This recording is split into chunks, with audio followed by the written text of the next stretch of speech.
Գեղամ Նազարյանը իր դատական նիստի ընթացքում պարբերաբար կրկնում էր, որ իրեն սադրել եք, հունից հանել եք, որ ինքը չի դիմացել եւ էմոցիոնալ ողի վրա նման արտահայտություններ է արել։ Ինչով եւ ինչպես եք դուք սադրել Գեղամ Նազարյանին։ Ինչպես եմ սադրել, հասել եմ Կիրանց, մեքենայից իջել ենք, մեզ անմիջապես, ես կարող եմ ասել, որ ինձ են փորձել սադրել, այսպես, մեզ անմիջապես մոտեցել է ՊՊԾ ծառայողներից մեկը, սկսել է խոսել, ոչ ավել, ոչ պակաս չի ասել սահմանային գոտի չես կարող նկարել, չես կարող նկարել, չգիտեմ, այսպես կոչված խաղաղության պատը եւ այլն։ Ասել է, որ եկեղեցի չես կարող մտնել, երբ որ գա Փաշինյանը։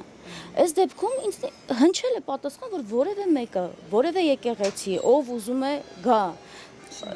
չի կարող իմ մուտքը արգելել։ Այդ խոսակցությունը շարունակում ենք, բացատրում եմ, ասում եմ, ես խոստանում եմ, որ չեմ պատրաստվում եկեղեցում մտնել, ես ինձ թույլ չեմ տա, ով էլ ուզում է եկեղեցու ներսում լինել, մոտենալ եւ հարց տալ։ Այսպես խոսակցության ընթացքում մեկ էլ լսում եմ, որ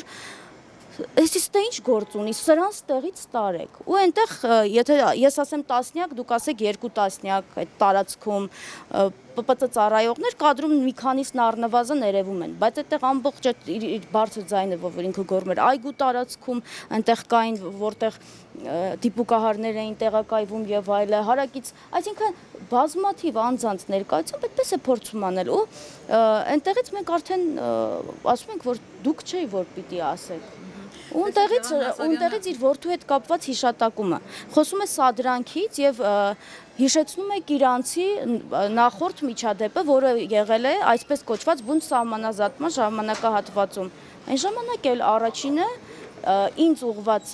առաջինը ինձ ուղված խոսքերը եղել են Գեղամ Նազարյանի կողմից, ընդ որում զրպարտչական բնույթի, որտեղ ինձ մեղադրել է, որ ես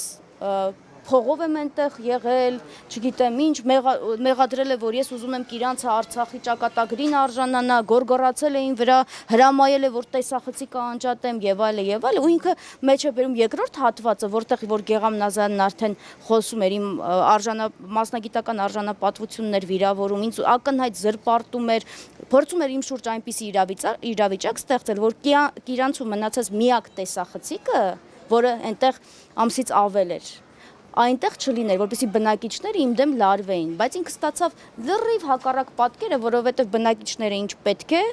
իրեն ասեցին, այն քարին նստած իր միայնակ կադրը, նայեք կտեսնեք,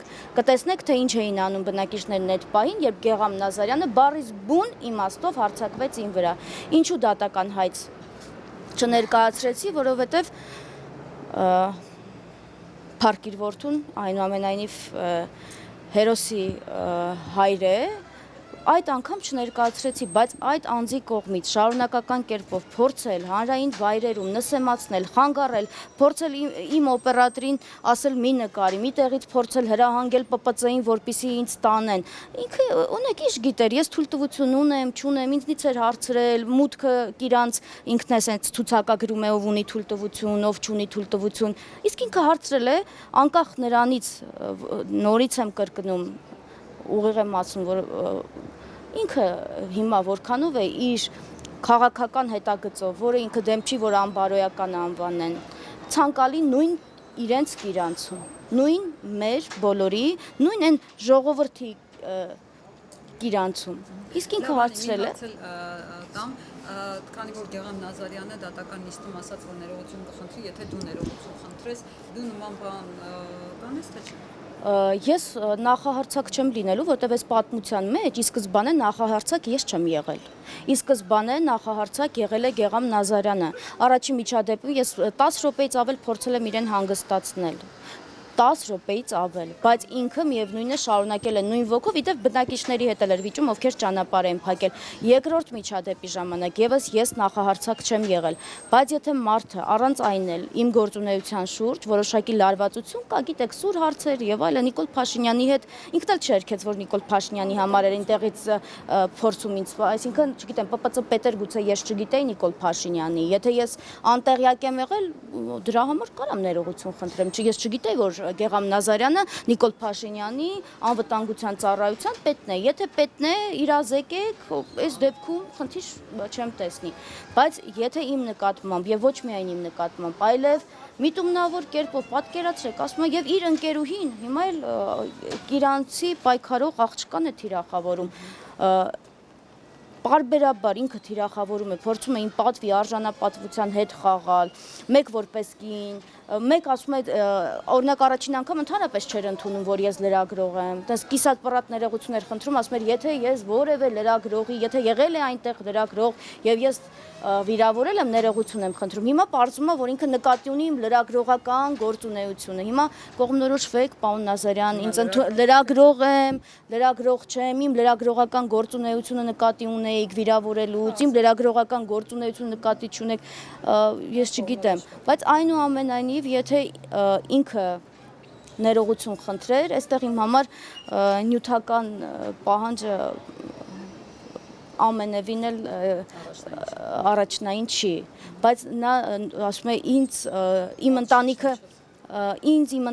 ինչ կասի, իմ ընկերները ինչ կասեն, իսկ ձեր ընտանիքը, ձեր ընկերները ինչ էին ասում, երբ որ դուք ընդդիմադիր ուժի հարթակից խոսում էիք ձեր որդու վերաբերյալ Փարքիր հիշատակին եւ այդ ճանապարհով ընդդիմադիրի մանդատ էիք վերցնում եւ հիմա ինչ են ասում, որ նույն այդ ընդդիմադիրներին ամենավերջի մեղքերի մեջ մեղադրում եք եւ Նիկոլ Փաշինյանին, Ընդհուպ Աննա Հակոբյանին համարում էիք ձեր որդու մահվան մեղավոր, հիմա ինձանից պաշտպանում էիք կամ հիմա ընդդիմադիրներից պաշտպանում եք Նիկոլ Փաշինյանին։ Ձեր ընկերները, ձեր ընտանիքի անդամները այս հարցի վերաբերյալ ինչ են ասում։ Ուզում եմ ասեմ, դուք ունեիք հնարավորություն, որպեսզի այլևս այս թեման չշարունակվեր եւ ունեիք հնարավորություն, որպեսզի հանրային վայրում միմյանց տեսնելիս գոնե մենք այդ ստիպված չլինեինք միմյանցից շատ հեռավորություն պահպանելու, այնպես ինչպես օրինակ այն ժամանակահատվածում, երբ ես աշխատում էի Արմնյուս հեռուստաընկերությունում, Թերթ-ում եւ պարոն Նազարյանը ինձ հաճույքով հարցազրույցներ էր տալիս։